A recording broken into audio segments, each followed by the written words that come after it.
আসসালামু আলাইকুম ওয়া রাহমাতুল্লাহি ওয়া বারাকাতুহু। কেমন আছেন গাইস? আশা করি সকলে ভালো আছেন। আজকে আলহেরা ইংলিশ লার্নিং এর পক্ষ থেকে ইন্টারেক্টিভ ফ্রেজাল ভার্ব মাস্টার ক্লাসের আজকে দ্বিতীয় পর্ব ওয়ার্ক যে বিষয়গুলো আছে আমরা গত গত সিরিজে করছিলাম স্টুডেন্ট নিয়ে ক্লাসরুম, তারপরে আপনার স্টুডেন্ট লাইফের যে বিষয়গুলো আছে স্টুডেন্ট সংক্রান্ত ক্লাসরুম, তারপরে এক্সাম, স্টাডি এগুলো নিয়ে। এরপরে আমরা এবার একটা কাজ সংক্রান্ত যে বিষয়গুলো আছে, যখন এক স্টুডেন্ট থেকে কাজে উঠবেন তখন এই ওয়ার্ক এন্ড ক্যারিয়ার নিয়ে গত একটা ভিডিও বানাইছি।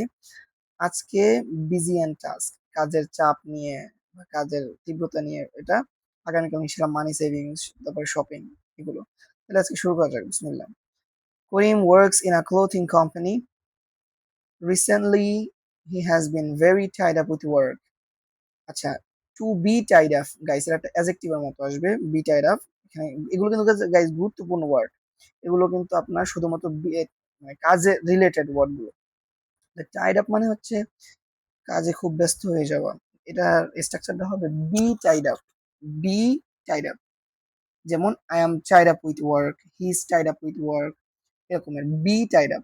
তাহলে দেখেন, I am tied up with work today, আমি আজকে কাজে খুবই ব্যস্ত, টাইড আপ। এখানে বলছে he has been very tied up with work after returning from a business trip. His tasks piled up. Piled up মানে কি? জমে থাকা। যেমন আমার আজকে ছুটির সময় আমার ইমেল গুলো জমে ছিল। My emails piled up during my holiday. Piled up মানে জমে থাকা। তাহলে বলছে যেখানে his task piled up মানে তার কাজগুলো অনেকগুলো জমে ছিল একসাথে। And he became completely snowed under, এবং সে পুরোপুরি কাজে ডুবে ডুবে গেছে। স্নোড আন্ডার, স্নোড আন্ডার, স্নো মানে হচ্ছে গাইস বিদেশে এটা কি বলা হয়, তুষার, তুষার পড়ে না, তুষারে বলা হয় স্নো। এখানে বলছে যে একটা ফ্রিগেটিভ মানে অর্থাৎ মাজাজি অর্থ আসবে, রূপক অর্থে আসবে যে স্নোড আন্ডার মানে হচ্ছে কাজে ডুবে থাকা। She is snowed under with work. Snowed under এখানে আগে একটা বি যুক্ত করবেন, বি, ওই আগেরটার মতো, বি টাইড আপের মতো। I am snowed under, he snowed under with work, এভাবে। যেমন টাইড আপ যে অর্থটা, স্নোড আন্ডার অনেকটা সেম। তাহলে and he became completely snowed under. To finish everything, he had to slave away at late at night. To finish everything, সবকিছু শেষ করতে he had to slave away. Slave away মানে কি? Slave away মানে হচ্ছে কঠোর পরিশ্রম করা। Slave away, এবং সে গত রাত্রে পুরো কঠোর পরিশ্রম করেছে। তাহলে কি হবে? He slaved away all night. Slave away মানে হচ্ছে কঠোর পরিশ্রম করা। To finish everything, he had to slave away late at night. Even then, he struggled to catch up with all his work. He struggled, সে চেষ্টা করেছিল, to catch up with. Catch up with মানে হচ্ছে বাকি কাজ শেষ করা। I need to catch up with my homework মানে একটা পর্যায়ে পৌঁছানো, সবার সাথে একটা মানে যে ডেডলাইন দিয়ে রাখ, মানে যে ডেডলাইন থাকে যে এর মধ্যে আমার শেষ করতে হবে, ওই কাজটা ওই সময় শেষ করা, এটা আমাদের ক্যাচ আপ উইথ। তাহলে catch up with all his work. At the same time, his company decided to branch out into children's clothing. তাহলে একই সময়ে তার কোম্পানি সিদ্ধান্ত নিয়েছিল to branch out into, branch out, branch out মানে কি? নতুন ক্ষেত্রে প্রবেশ করা। ব্রাঞ্চ আউট ইনটু মানে গাইস নতুন ক্ষেত্রে প্রবেশ করা। যেমন the company branched out into electronics.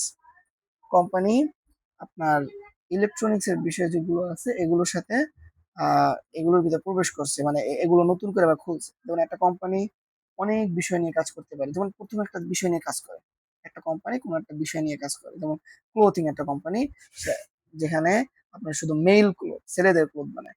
কিছুদিন পরে সেখান থেকে কোম্পানি একটু বড় হওয়ার পরে কিন্তু মেয়েদের জামা বানানো শুরু করে, বাচ্চাদের জামা বানানো শুরু করে, মুরব্বীদের, অন্যান্য যে বিষয়গুলো আছে সেই সাথে অন্যান্য যে সাইড গুলো কোম্পানির সাথে রিলেট করে, এটাকে বলা হয় ব্রাঞ্চ আউট ইনটু। ব্রাঞ্চ মানে তো গাইস শাখা পোশাকা, একটা গাছ সেখান থেকে বিভিন্ন ধরনের শাখা পোশাকা যেভাবে হয় ওরকম এই যে ব্রাঞ্চ আউট ইনটু, মানে the company branched out into electronics. এখানে বলছে যে তার কোম্পানিটা একটা ক্লোথিং কোম্পানি, বাচ্চাদের কাপড়গুলো সে নতুন করে অ্যাড করতে যাচ্ছে কোম্পানি। এখানে বলছে যে his company decided to branch out into children's clothing. Green started working on new designs and working towards launching a complete product range. Green started working on, সে কাজ শুরু করে দিয়েছিল। ওয়ার্কিং অন মানে হচ্ছে কোনো কাজ নিয়ে কাজ করা, আপনার হাতে কোনো একটা কাজ আছে, এই বিষয় নিয়ে আপনি কাজ করতেছেন, কোনোটা আপনার হাতে একটা কাজ, এটা নিয়ে কাজ করা, এটা নিয়ে ভাবা, এটাকে বলা হয় ওয়ার্কিং। তাহলে he is working on a new project, সে একটা নতুন প্রজেক্ট নিয়ে ভাবতেছে বা কাজ করতেছে বা কোন একটা বিষয় পার্টিকুলার বিষয় নিয়ে কাজ করা।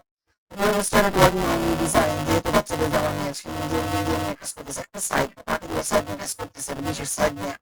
অ্যান্ড ওয়ার্কিং টুয়ার্ডস মানে হচ্ছে কোনো লক্ষ্য অর্জনের চেষ্টা করা। We are working towards success, আমরা সাকসেস মানে সফলতা অর্জনের জন্য চেষ্টা করতেছি। ওয়ার্ক টুয়ার্ড মানে লক্ষ্য অর্জনের জন্য চেষ্টা করা।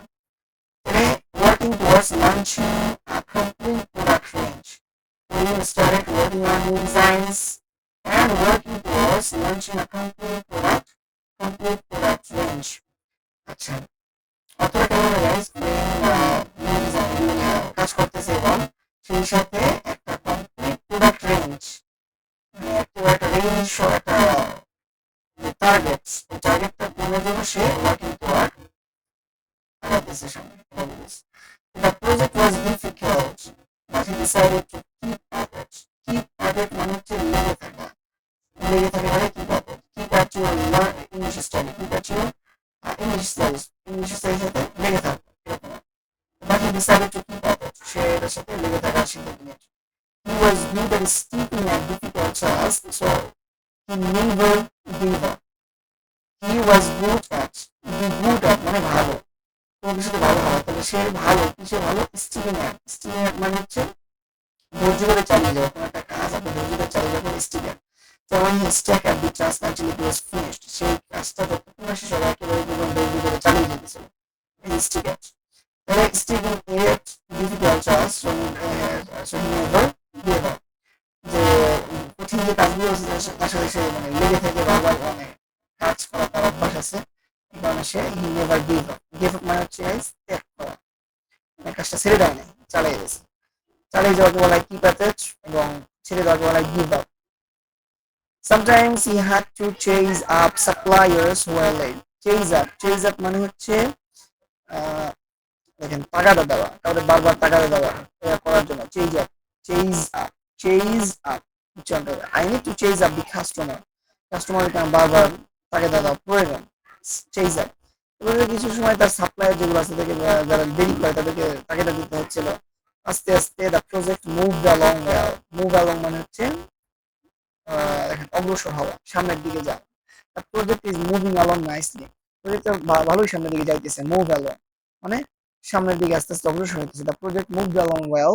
On day his friend asked if he could squeeze in lunch. Squeeze in মানে হচ্ছে সময় বের করা।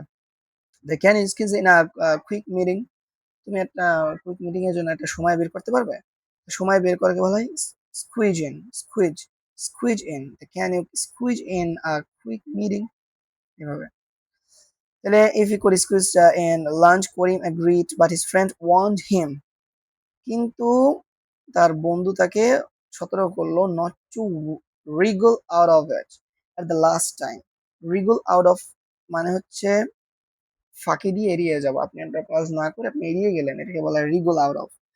Don't wriggle out of your promise ফাঁকি দিয়ে এড়িয়ে যেও না, এটা করবা। তাই বলছে যে তুমি কি অনেক ব্যস্ত থাকো, লাঞ্চের জন্য তো সময় বের করছো, স্কুইজ ইন টাইম বের করছো, কিন্তু শেষ মুহূর্তে এট দ্য লাস্ট মিনিট, শেষ মুহূর্তে তুমি মোড় দিও না যে না আমি যাবো না, সময় নাই, অনেক কাজ, নোড আন্ডার, আমি টাইড আপ কাজে, এরকম বলবো না।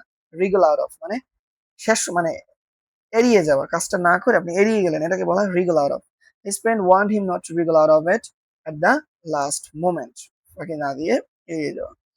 তো গাইজ এখানে প্রায় 14টার মতো ওয়ার্ড মিনিং আছে, এগুলো যদি শিখেন তাহলে কিন্তু এই যে কাজের সংক্রান্ত যে ইগুলো আছে, ওয়ার্ড মিনিং গুলো আছে, সেই সাথে এগুলো কিন্তু প্রচুর ব্যবহার করতে পারবেন স্পিকিং এ, এবং এগুলো কিন্তু নেটিভরা প্রচুর ইউজ করে গাইজ, প্রচুর। আপনারা যদি বিভিন্ন মুভি টিভি সিরিজ দেখবেন অথবা রাইটিং এ দেখবেন, এগুলো কিন্তু অনেক ব্যবহার হয়।